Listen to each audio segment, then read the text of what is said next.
여의도에서 비상할 날을 꿈꾸는 젊은 청년 정치인 두 분과 함께 현안 짚어보겠습니다. 의사당 1번 출구 강성필 민주당 부대변인 황희두 노무현재단 이사 두 분 함께합니다. 안녕하십니까? 안녕하세요.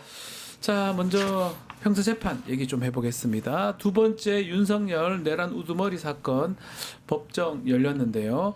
윤석열의 모습이 공개가 됐습니다. 피고인석에 앉아있는 모습 공개가 됐는데 두 번째 재판 부대변인 네. 어떤 측면 주목했습니까? 저는 이제 진작부터 사실 윤석열의 모습이 공개가 됐었어야 합니다. 제가 알기로는 이 대법원 규칙에도 보면 이 전례에 따른다라고 나와 있거든요. 이 전례라는 게 뭐겠습니까? 과거에 전두환, 노태우, 이명박, 박근혜 전 대통령들 다 법정에 섰을 때 하다못해 수의 입은 옷까지 싹 다 공개했던 공개됐습니다. 거 아니겠습니까? 예. 이것은 단순히 윤석열의 어떤 그 수치와 부끄러움에 대한 문제가 아니라 이것은 역사의 기록이기 때문인 겁니다. 네. 그러니까 역사의 기록이라는 건 뭐냐? 좋든 싫든 그걸 다 낱낱이 기록을 투명하게 해가지고 후대의 잘못은 그대로 반복해서 안 된다는 교훈을 주는 것이고 또 잘된 것은 그대로 또 본받게 하도록 하는 데 의미가 있는 것이거든요. 근데 그런 차원에서 윤석열은 왜 이런 특혜를 줬는가?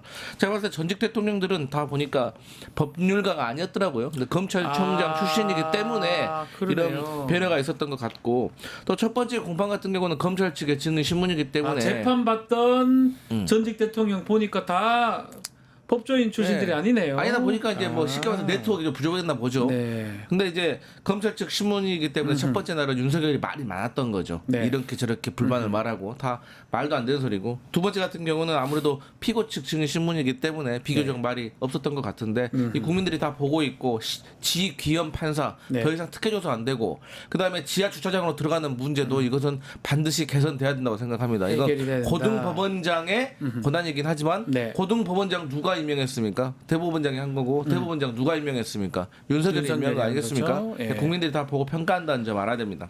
어떻게 보셨습니까, 황희두 이사?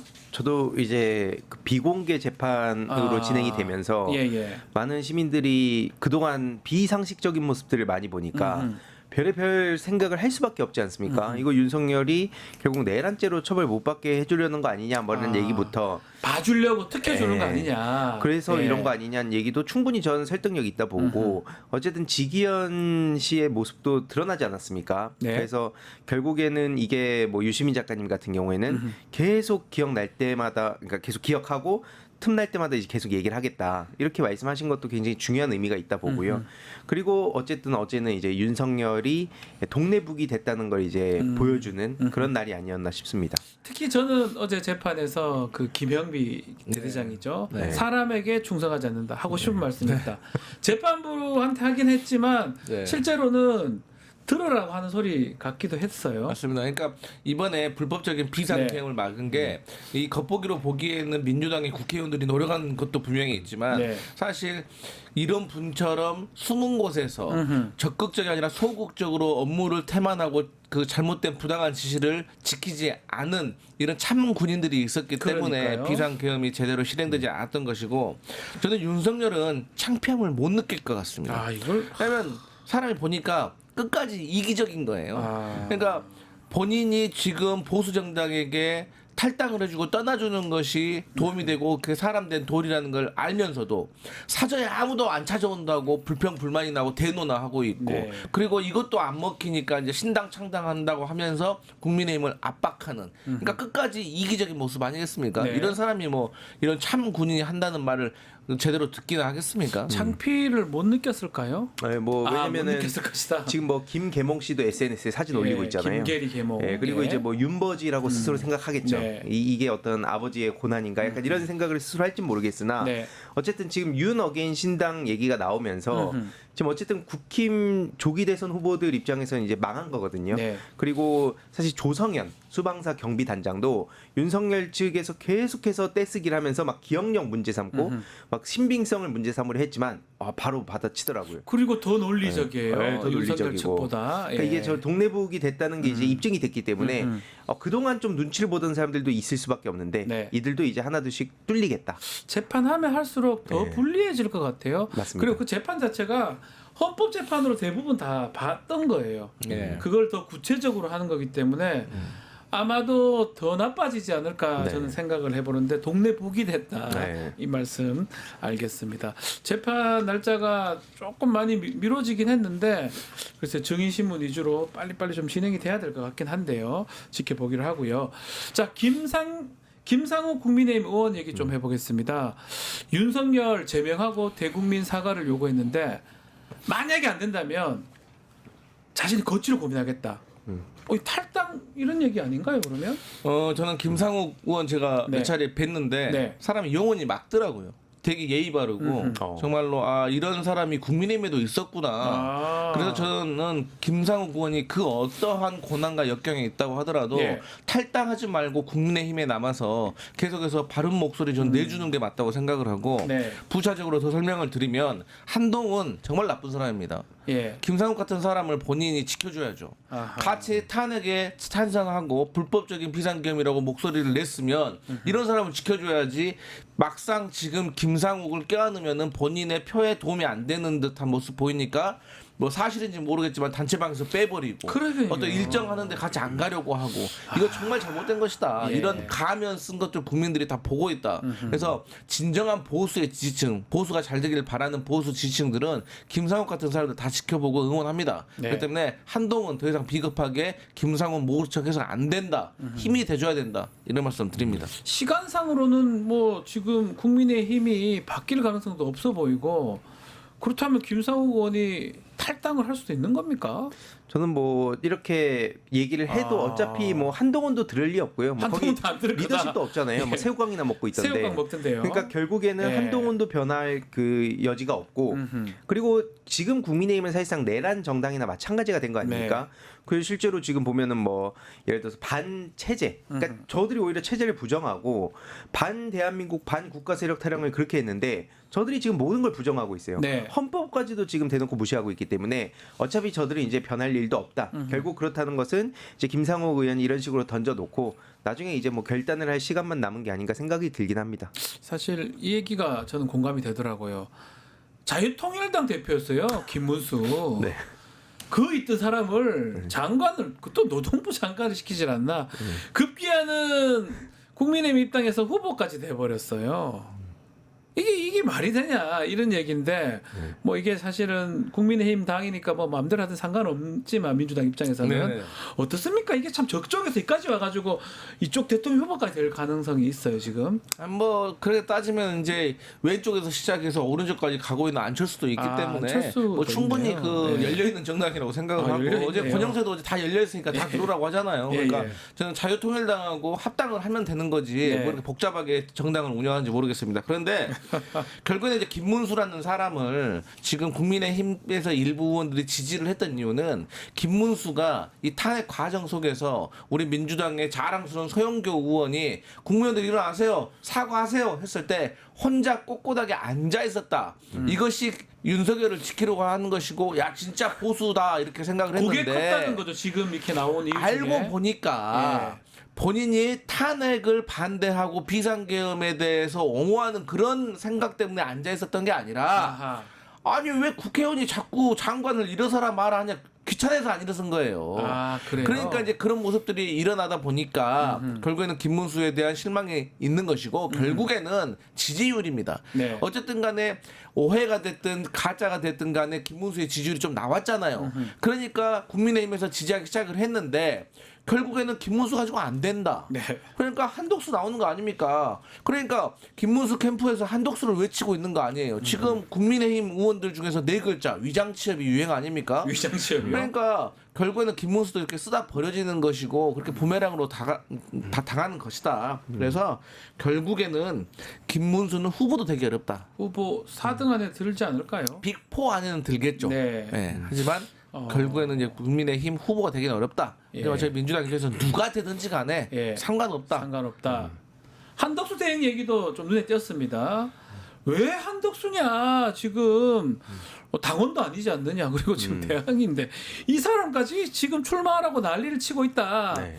국민의힘 좀 사람들은 좀 뼈아프게 받아들여야 될 것 같아요. 김상욱 의원의 지적. 맞습니다. 이게 예. 거의 그냥 DNA로 박힌 것 같아요. 네. 그러니까 자기들끼리 거의 그냥 TK 지역에만 어필을 하면은 어쨌든 본인들이 뭐 위협을 받을 일은 크게 없으니까 네. 그저 내 선수 채우기만 급급하고 나머지는 뭐 이제 대선 기간만 되면 계속 외부에서 데려오는 식으로 지금 이제 가는 그렇게 상황입니다. 해왔잖아요. 그죠? 자기 지역구도 되고 맞습니다. 안 되면 이제 아무나 될 거 아무나는 아닙니다.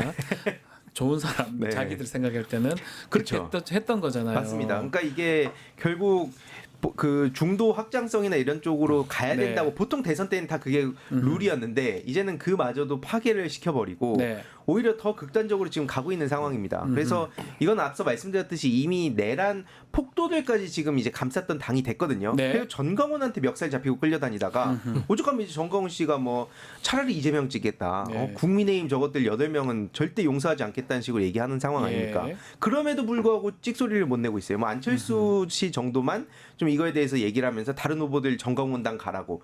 그럼에도 불구하고 사실 이거에 대해서 대응도 못 하고 있거든요. 네. 그냥 그 정도 정당이 돼버린 겁니다. 정당도 아닌 거죠 이제. 아, 예, 알겠습니다. 국민의힘 후보가 8명입니다. 이제 뭐 2개조로 지금 토론회도 열고 있고 오늘 이제 4명 1차 컷오프 열리는데 일단 주말 토론 보셨습니까? 예비조로 나눠서 하는 거? 네, 보기 네. 싫었지만 예. 어쩔 수 없이 평가를 해야 되기 때문에 제가 보셔야 봤습니다. 됩니다. 예. 근데 저는 첫 번째 이 바퀴벌레로 태어날 것이냐 자동차 바퀴로 태어날 것이냐 이거는 참 제가 이것은 뭡니까 제가 이게? 정말 이 길지 않은 인생을 살아오면서 예. 정말 이해할 수 없는 질문이다. 뭐죠, 그래서 이게? 도저히 답을 찾을 수가 없어서 국민의힘 패널들에게 방송 직전에 많이 물어봤습니다. 네. 단 한 명도 이유를 알지 못하고 있습니다. 뭐죠 이게? 그래서 자꾸 본인들도 부끄러워하고 있습니다. 그러니까 그 두 번째 뭐 여러 가지 또 우리 황 이사님께서 말씀해 주시겠지만 네. 우리가 인간과 인간이 대화를 하고 토론을 할 때는 예. 최소한의 지켜야 할 상식과 매너가 있습니다. 그런데 홍준표라는 사람은 한동훈에 대해서 완전히 인신 공격을 하더라고요. 그것도 좀 충격적이었어요. 저는 개인적으로 공개적으로 말씀드리지만 예. 저는 한동훈 싫어합니다. 예. 저는 그런 류의 사람 별로 안 좋아합니다. 그 안 좋아하는 이유 여러분도 많이 아실 겁니다. 예. 이미지 정치 저 100% 동감합니다. 그럼에도 불구하고 저 같은 사람도 상대 진영에 있지만 공격하지 않습니다. 왜? 그게 결국에는 저에게 안 좋으니까. 네. 한동훈을 위해서가 아니라 나에게 안 좋으니까. 그런데 어떻게 키높이 구두라느니 보정 속옷이라느니 뭐 생머리라느니 뭐 3종 세트 다 말해버렸더라고요. 네. 그런데 이 토론이라는 거 특히나 대선 경선 후보 토론회라는 거는 누가 더 대통령이 됐을 때 직무를 잘 수행할 수 있느냐 일종의 검증하는 거잖아요. 네. 그런데 키높이 구두 신는 거하고 보정 속옷 있는 것이 만약에 대통령이 됐든 어떤 자리에 갔을 때 직무 수행하는 거하고 어떤 관계가 있습니까? 그래서 홍준표는 전국에서 키높이 구두를 신는 남성들 혹은 국민들에게 표를 다 까먹었다. 끝났다. 예. 그렇게 생각합니다. 그런 질문을 왜 하는지 좀 납득이 좀 어렵기도 하고 바퀴벌레 얘기도 마찬가지고 어떻게 이게 좀 화제성이 있는 겁니까? 우리 젊은 우리 황희디 이사 봤을 때는 어떻게 어떻게 예능적입니까? 어떻게 이런 봐야 식으로 이제 됩니까? 뭐 화제를 일으켰다고 본인들끼리는 좋아할지 모르겠으나 사실 국힘 청년들도 이게 뭐냐고 지금 뜨악하다는 반응을 그러니까요. 보이고 있고 사실 이거 말고 MBTI 뭐 자기소개라든지 네. 뭐 그들의 MBTI 누가 궁금해합니까? 그리고 뭐 심지어 그 주먹이 온다 그 기획을 했다가 그걸 또 철회를 했다 그래요. 그러니까 이게 언제적 얘기입니까? 사실 저 어렸을 때 봤던 기억이 나는데 네. 나는 이제 국힘당에 젊다고 하는 사람들이 이제 연령대가 대충 이제 보이는 그런 상황이고 그러니까 이제 제가 봤을 때 이거 맥인 게 아닌가 싶어요. 매긴 겁니까? 제가 봤을 때 아니 그렇지 않고서 사실 해석이 안 돼요. 네. 이거 맥인 거다. 근데 이 와중에 또 한동훈 씨는 대답을 하고 있던데 네. 모르겠습니다. 이게 주말간에 있었던 이 국민의힘 경선 토론에 뭐 스스로들은 화제성을 끌었다고 하는데 그 화제성 자체가 안 좋은 화제성이 아닌가 생각도 들기도 하고요. 오히려 이런 예능성 말고 정책 이런 것도 비전 같은 거 좀 하는 게 낫지 않았나 이런 평도 있는 것 같아요. 그러니까 이제 제가 한 줄로 정리를 네. 좀 하면 역시 막장 드라마보다는 진지한 다큐멘터리가 낫다. 네. 왜 다큐멘터리는 보고 나면은 정보 습득이라도 되는 거 아니겠습니까? 남는 거라도 있죠. 네. 네. 근데 저는 지금 국민의힘은 당의 정책 후보 홍보가 중요한 게 아닙니다. 네. 첫 번째로는 대국민 사과를 해야 됩니다. 사죄를 해야 됩니다. 네. 그 다음에 입으로 그러면 우리가 이제 당을 어떻게 변화시키고 혁신시킬 것인가에 대해서 얘기를 해야지 지금 국민의힘은 정책이라는 걸 말할 수가 없는 정당이에요. 그렇기 때문에 저는 국민의힘의 지금 방향 자체가 잘못되어 가고 있다. 네. 그래서 이런 모습 계속 보이니까 국민들이 더 실망하고 표는 떨어질 것이다. 그래서 저희 민주당이라도 좀 국민들에게 잘 어떻게 어필할 수 있는 정책을 만들고 홍보를 해야 되고 그러니까 우리가 중도 보수하겠다는 얘기까지 할 수 있는 겁니다. 민주당이요. 네. 맞습니다. 이게 근데 가만 생각해 보니까 네. 오히려 저걸 뭐 바퀴벌레 바퀴 이 비율을 그러니까 네. 잘 준비했네요. 왜냐하면 앞에 우리 부대변인님 말씀처럼 네. 할 수가 없잖아요. 예. 준비된 정책 공약도 없잖아요. 예. 그러니까 이제 이런 식으로 원래 내가 막 준비한 게 있는데 준비를 저 이상한 걸 해가지고 내가 말을 못했다라고 네. 이제 빠져나갈 수라도 있지 않나. 아하. 왜 어떻습니까? 이게 저는 국민의힘 지지자들이 많은 수가 젊은 분들보다는 좀 나이가 있는 분들이 많은데 젊은 층 겨냥해서 이렇게 했다고 하거든요. 젊은이들. 네. 우리 젊은이들이 보면 좋아합니까? 우와 MBTI가 그렇다고? 바퀴면 와이 신박한데 우와 대박 이렇게 됩니까? 저는 신기했어요. 그러니까 이게 뭐 사실 민주 진영이나 뭐 진보 진영 말할 것도 없고 네. 국힘당 내에서도 청년 그룹들이 비판했다고 하니까 그러니까요. 그 이상의 설명이 필요 없어 보입니다. 저 솔직히 물어보고 싶더라고요. 예. 그 뭐 ENTJ 나오면 너 무슨 차이 있는 줄 알아? 물어보고 싶더라고. 모를 것 같아요. 모를 것 저분들. 같아. 진짜 해봤나? 그치. 저도 ENTJ인 거 네. 비슷하고 그 아, 대부분 비슷하지 않나요? 이렇게 활동하면. 저도 2번 해봤는데 ENTJ더라고요. 저도 그러니까 어. 그 뭐가 중요해요? 뭐 어때요? 아니 차라리 저는 그 물병자리 그런 예. 것들이 오히려 예. 그 테마에 맞다. 김문수 씨한테는 그런 것이 맞다. 네. 사실 근데 지금 국민의힘의 주술에 빠져가지고 네. 이 어떤 사주 이런 얘기하기 좀 그렇잖아요. 네, 그런 그렇죠. 이미지를 좀 벗어보려고 한 것 같은데 안 맞다. 자 이제 오늘 결정이 납니다. 4명으로 추려지는데 누가 될 것 같습니까? 뭐 일단 홍준표 네. 그리고 뭐 저도 일단 김문수 네. 그리고 한동훈 한동훈까지. 네, 그리고 예. 여기까지 이제 뭐 디폴트인 것 같고 나머지 한 명은 어쨌든 나경원이 되지 않을까라고 그냥 생각은 해봅니다. 네, 나경원. 우리 네. 부대변인도 나경원이십니까? 네, 아니 저는 생각이 바뀌었습니다. 아. 주말에 토론을 보면서 예. 한동훈, 홍준표, 김문수, 안철수가 들어올 수도 안철수다. 있겠다. 왜? 안철수 후보가 이게 좀 위기감을 느꼈는지 그냥 뭐 난사를 다 해버리더라고요. 다 막 쏴버리더라고요. 근데 그중에 좀 맞는 말도 있어요. 예. 그러니까 탄핵에 대해서 찬성했던 거 그런 내용에 대해서 맞는데 나경원 같은 경우는 우리 소위 말하는 너무 똥볼을 차더라고요. 네. 그러니까 그게 뭐냐? 첫 번째 이념이 밥이다. 이념이 어떻게 밥이 될 수가 있어요? 건국절에 대해서 논쟁을 하는 게 홍범도 장군 관련해 가지고 논쟁을 벌이는 게 어떻게 밥이 됩니까? 첨단 과학기술에 대해서 얘기해야지 밥이 생기는 거지. 그리고 중도가 없대요. 대한민국에 중도가 없습니다. 여론조사를 하면 잡히는 중도는 그러면 뭐예요? 허수입니까? 그래서 저는 나경원 후보가 너무 마음이 급해가지고 똥볼을 차서 저는 오히려 이번에는 안철수가 올라갈 가능성도 있겠다. 이제 드럼통 들어간 게 사실 너무 개그캐가 돼버렸는데 예. 근데 사실 안철수 씨도 또 난이가 스키 때문에 망했거든요. 그러니까 예. 점점 더 이상한 싸움으로 가고 있는 거예요 이게. 근데 중요한 건 사실 나경원 씨가 뭐 핵무장론 얘기하는데 예. 트럼프 행정부에서 이걸 딱 선을 그었더라고요. 네, 안 사실 됩니다. LPT 문제라든지 예. 저 답이 없다 봅니다 물론. 저걸 알고 하는지 알고 하면 더 나쁜 거고요. 네. 사실 핵무장을 해서는 안 되고 했을 때 우리나라에 돌아오는 피해라든지 이런 경제 것들이 제재가 너무나 심각하죠. 크기 때문에 근데 이제 그쪽에 예. 계속 어필하기 때문에 네. 그나마 조금 더 확률이 높지 않을까. 그냥 좀 그거 관심 없는 그리고 그 내용을 정말 안 보려고 하는 국민들한테만 얘기하는 것 같아요. 네, 그러니까 맞습니다. 대부분의 국민들은 그게 안 된다는 걸 알거든요. 그쵸. 미국하고 관계상 설. 네. 근데 그 사람들한테만 계속 어필하니까 나경원, 안철수. 야, 근데 저는 뭐 둘 다 누가 되든 간에 결승에 못 갈 거니까 별 상관. 뭐 되면 뭐 합니까? 의미가 하루 좀 없습니다. 며칠 좋은 거예요. 네. 그 생각이 저는 들었어요. 예. 비판하는 거 근데 이제 아닙니다. 그들에게는 뭐가 중요하냐면 네.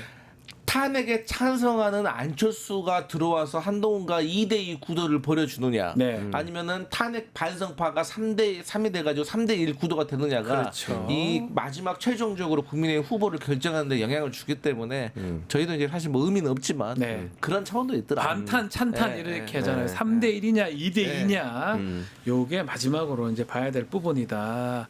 네, 알겠습니다. 자, 그리고 대선 앞두고 주목되는 지역이 항상 있습니다. 충청인데 그 충청 중에 세종시예요. 충청도의 세종. 아니, 세종을 이렇게 정치권에서 바라보는 이유는 뭘까요? 계속 바라보면 모르겠지만 네. 대권 할 때만 이래요. 왜 그러냐면 예. 이제 세종시와 관련된 공약은 충청도와 관련된 공약인 것이고 네. 충청도에서 승리한 사람이 대선에서 승리한다는 공식이 있는데 그렇죠. 이게 단순 공식이 아니라 이제 설명드리면 우리가 영남하고 호남은 각각의 정당들의 텃밭이잖아요. 그런데 영남의 표가 우리 민주당은 더 적어요. 네. 그런데 영남의 인구가 더 많기 때문에 그쵸. 이 영남에서 격차를 저희가 수도권에서 만회를 합니다. 그러면 강원도와 제주도에서 쉽게 말해서 퉁을 쳐요. 그러면 결국에는 이 충청도에서 표를 가져와야 되고 여기서 이 예. 승패가 갈려 또 있네요. 충청도가 이 중도층 아직 표심을 정하지 못한 유보층의 어떤 가늠자가 될 수 있다는 어떤 분석이 있기 때문에 충청도에 공을 들이는 거고 네. 그 일련의 차원으로서 이제 세종시가 이제 행정 수도로 이제 오래전부터 노무현 전 대통령 때부터 거론이 되어 왔기 때문에 저희가 이제 공을 들이는 또 거죠. 가늠하기가 어려워요. 충청도는 보면 네. 정해져 있지 않아요. 좀 죄송한 얘기지만 네. 물 같다고 생각이 네. 들어요. 이렇게 언제든지 변할 수 있는. 네. 그래서 각 당에서 상당히 신경을 쓰는 거 아닌가 생각 들거든요. 사실 앞에 말씀 주셨던 네. 대로 이제 나경원 씨한테는 없는 존재인 거잖아요. 네. 이제 그런 분들은 예. 사실 근데 이제 균형 발전의 심장이라는 네. 게 전 되게 중요한 키워드였다 봅니다. 그러니까 지금 수도권 초과밀 문제 네. 그리고 이제 그 지역 소멸 문제 네. 그래서 결국에는 이 균형 발전 어떻게 할 것이냐라고 봤을 때 지리적으로 보더라도 지금 세종이 너무 중요한 위치에 있는 것이고 그래서 앞서 말씀드렸듯이 노무현 대통령께서는 이제 2003년도쯤부터 계속 이거를 그 관철시키려고 했으나 갑자기 무슨 뜨악스럽게 관습헌법 얘기가 나왔잖아요. 헌법재판소 사실 저는 이게 되게 의미가 있다 보는 게 예. 좀 그 민주당을 싫어하는 온라인 커뮤니티들 있잖아요. 네. 정치 얘기를 별로 안 하는 데서도 예. 주기적으로 올라오는 게 뭐냐면 과거 이 노무현 대통령의 행정수도 이전 요의 사례가 엄청 올라오더라고요. 네. 요즘 청년들한테 그때 당시에 정치권에서 특히 한나라당에서 환호를 했습니다. 이거 어그러지니까. 근데 그런 사례들이 계속해서 누적이 되었다 지금. 그로부터 지금 거의 20년 넘게 지금 시간이 흐르지 않았습니까? 근데 맞습니다. 결국 그 앞선 정치인들이 저 모양으로 했기 때문에 여기까지 지금 이렇게 문제가 커진 거다. 근데 그때 그래서 노무현 대통령을 호불호를 떠나서 그런 식으로 미래를 내다보는 정치인이 중요하다라는 아하. 얘기가 좀 별로 그렇게 민주당을 좋아하지 않는 분들한테서도 나오고 있어요. 전 그 지점이 되게 중요하다 봅니다. 네. 특히 지금 세종시 관련해서 집무실 얘기가 나오고 있습니다. 네. 지금 용산에 들어가는 게 좀 애매하기도 하고 청와대 건물들은 보안 또 필요하고 일단 등등 입장은 조금씩 다르지만 앞으로 한 목소리 나올 것 같다 이런 얘기도 있는 것 같아요. 어떻게 봐야 됩니까? 그러니까 이제 결국에 종착역은 세종시가 세종시 맞습니다. 아닌가? 네. 그죠? 근데 이제 이재명 후보가 이제 확실히 실용적이고 솔직하잖아요. 네. 그러니까 당장에 6월 3일 날 6월 4일 날 취임을 하게 되면 우리가 물리적으로 청와대 지금 갈 수는 없는 거 아닙니까? 정비가 안 돼 있으니까. 그러니까 어쩔 수 없이 용산 대통령실을 잠깐 쓰는데 그리고 나서 청와대 리모델링이 끝나고 임기 내에 세종시를 완비하겠다라는 공약인데 저는 국민의힘에서도 안철수, 홍준표 그리고 김문수도 검토해보고 있다고 했으니까 네. 저는 그 각 당의 후보가 정해지면 빨리 청와대를 리모델링 하는데 협의를 들어간다 생각을 해서 아예. 시간을 줄여야 된다라고 아. 생각을 하고 그다음에 이제 그 다음에 청와대를 들어가야 되는데 사람들이 이제 잘 모르는 게 지금 용산 대통령실은 보안상으로도 상당히 허술한 점이 많습니다. 네. 왜냐 동네 인테리어 업체가 보안 공사를 했기 때문에 아. 그래서 흰옥기 욕조탕은 괜찮을지 모르겠지만 그런 거잘 다른 만들겠죠. 보안 시설은 제대로 네. 되어 있지 않다. 오히려 청와대가 숨겨져 있는 나름의 공격과 방어를 할 수 있는 군사 시설이 제대로 되어 있기 때문에 전 당연히 청와대를 정비해야 되고 미국 백악관도 공개하잖아요. 그래서 이렇게 하는 것이 맞다. 그래서 각 당 후보 정해지면 빨리 청와대 리모델링에 들어가자. 저는 그 말씀 드리고 싶습니다. 근데 이게 참 안타깝습니다. 큰 난리를 쳐서 청와대에서 용산으로 옮기고 그 과정에서 어마어마한 돈이 들었잖아요. 왜냐하면 옮긴 비용만 중요한 게 아니고 합참하고 국방부 부대 이전하면서 돈 많이 듭니다. 네. 그것까지 다 했는데 다시 돌리려면 또 그만큼 돈이 들거든요. 네. 야, 근데 거기 지금 용산에 있을 수도 없는 것처럼 보이고 그런 등등의 사실 또 지금 인수위가 없어요. 네. 네. 그러면 바로 근무를 해야 되는데 네. 용산에 가는 것도 그렇고 참 이 뭡니까 맞습니다. 이게? 근데 이게 항상 민주당 정부만 들어서면 네. 이런 식으로 되게 인수위 없이 하게 되는 것도 너무 뼈아픈 대목인데 네. 결국에는 이제 용산 거쳐서 청와대 거쳐서 세종으로 가는 건 거의 그냥 이제 그 많은 시민들도 네. 공감대를 형성하고 있고 사실 국힘당도 아까 한나라당 시절엔 그 뭐 행정수도 이전을 이제 어그러진 거에 대해서 오히려 박수를 쳤다고 했지만 네. 지금은 그 사이에 또 너무 더 수도권 초과밀 문제가 심각해져가지고 지금은 그렇게 내놓고 웃지도 못하거든요. 네. 물론 이제 그런 사람들도 있겠지만 더 보편적으로 그렇게 하다가는 완전히 본인들이 이제 끝난다는 걸 알기 때문에 겉으로라도 그런 얘기를 잘 못합니다. 그래서 이제 아예 그리고 또 헌법까지도 바꾸겠다. 그래서 네. 행정수도 개헌이 또 되게 중요한 이슈가 되지 않을까 싶은데 어쨌든 뭐 그런 거 맞물려서 우리가 계속 관심을 가져야 되는 이유라고 생각합니다. 이번에는 좀 다를까요? 세종시 분들 또 충청도에 계시는 분들 네. 기대를 좀 해도 되는 겁니까? 저는 기대를 해도 된다고 아. 생각하는 게 이재명은 합니다. 이재명 합니까? 네, 그러니까 뭐 구호 같은데. 예. 지금은 이재명인데 네. 근데 이제 저는 이제 우리 김동연 후보 네. 같은 경우도 이 충청 출신 아니겠습니까? 네. 그리고 여기에 대해서 본인이 행정가로서 약속을 했던 부분이 있기 때문에 그리고 이제 저는 전체적인 국토 균형 발전 차원에서 네. 대통령이 된 사람은 충청도에 대해서 그 했던 공약을 안 지킬 수가 없는 상황입니다. 그리고 이제 우리 김경수 후보가 말했던 메가시티 5개 공약에 대해서도 저는 상당히 공감을 하고 있습니다. 근데 이게 제 민주당만 공감하는 게 아니라 사실 국민의힘에서도 점점 수도 집중화로 되고 지방 도시가 소멸되고 있기 때문에 이 5개 도시에 대해서 과격화시키는 것에 대해서 저는 공감할 거라고 생각하고 네. 저는 다음 정부에서 반드시 해내야 된다. 저는 그렇게 생각합니다. 알겠습니다. 자, 오늘 말씀은 여기까지 듣겠습니다. 황희도 이사, 강성필 부대변인 두 분 감사합니다. 고맙습니다. 유튜브 구독하고 실시간 채팅과 댓글을 남기시면 매일매일 실천 TTCO를 드립니다. 참여 방법은 통통물 어플을 다운로드하고 회원가입과 로그인을 해주세요. 마이페이지에서 나의 회원 고유 번호를 복사해주세요. 유튜브 구독 후 실시간 채팅이나 댓글창에 고유 번호를 한 번만 입력하면 준비 끝! 지금 유튜브 채팅과 댓글 쓰기 참여하고 실천 TTCO 받아가세요.